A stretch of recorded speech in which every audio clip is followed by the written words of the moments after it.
Let's talk about a really powerful mental model called the double arrow defense. It's a super simple 60-second technique that basically acts like a psychological shield, giving you the power to manage your reactions when life, inevitably throws stuff your way. I mean, think about it for a second. You get some slightly critical feedback at work, or maybe someone cuts you off in traffic, or you spill coffee all over your shirt right before a big meeting. It's a small thing, right? But suddenly, your whole mood just tanks. That one little event spirals, and bam, the rest of your day just feels completely derailed. Sound familiar? Yeah, we've all been there. So that downward spiral, that's exactly what we're going to unpack. And to solve it, we really need to understand this one critical distinction, the huge difference between pain and suffering. They are not the same thing. Not at all. And here it is. This is the key insight. The initial event, the spilled coffee, the comment from your boss, that's just the starting point. The real damage, the thing that truly ruins our day, comes from what happens next, inside our own heads. We're the ones who amplify the pain, and a lot of the time we don't even realize we're doing it. To really get this, we're going to use a powerful metaphor, life's two arrows. Seriously, understanding this concept is the absolute key to breaking that cycle of self-sabotage. So let's get a really clear picture of what each of these arrows represents. Okay, so the first arrow, that's the event itself. It's the unavoidable pain of life. A thing happens to you, and you really can't control it. But the second arrow? That's different. That's the story you tell yourself about the event. It's the judgment, the blame, oh, this is a catastrophe thinking. And that is the optional suffering you inflict on yourself. This quote just nails it, doesn't it? Most of your suffering isn't caused by what happened, but by the story you told yourself about it.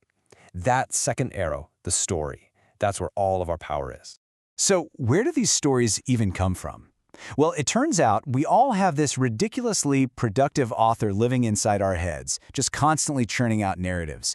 Let's meet the author of these second arrows.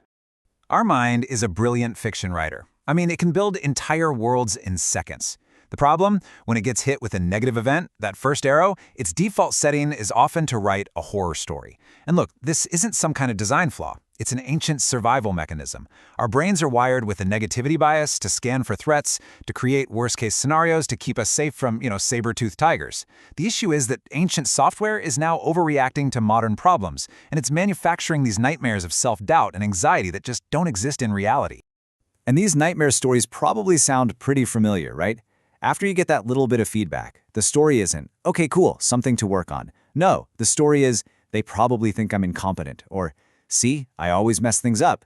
You spill the coffee, and the narrative becomes, well, that's it, my whole day is ruined now. These are classic second arrow attacks, launched by our own internal fiction writer. Okay, so we've identified the problem.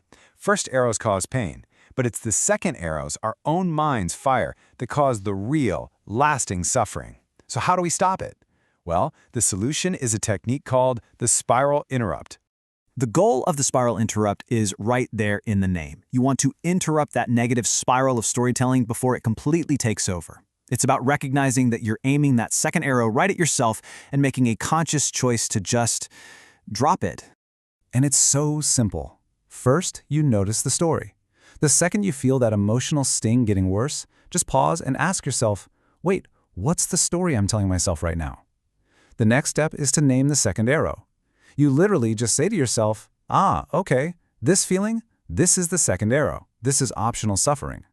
And finally, you drop the weapon. Just by naming it, you create some distance.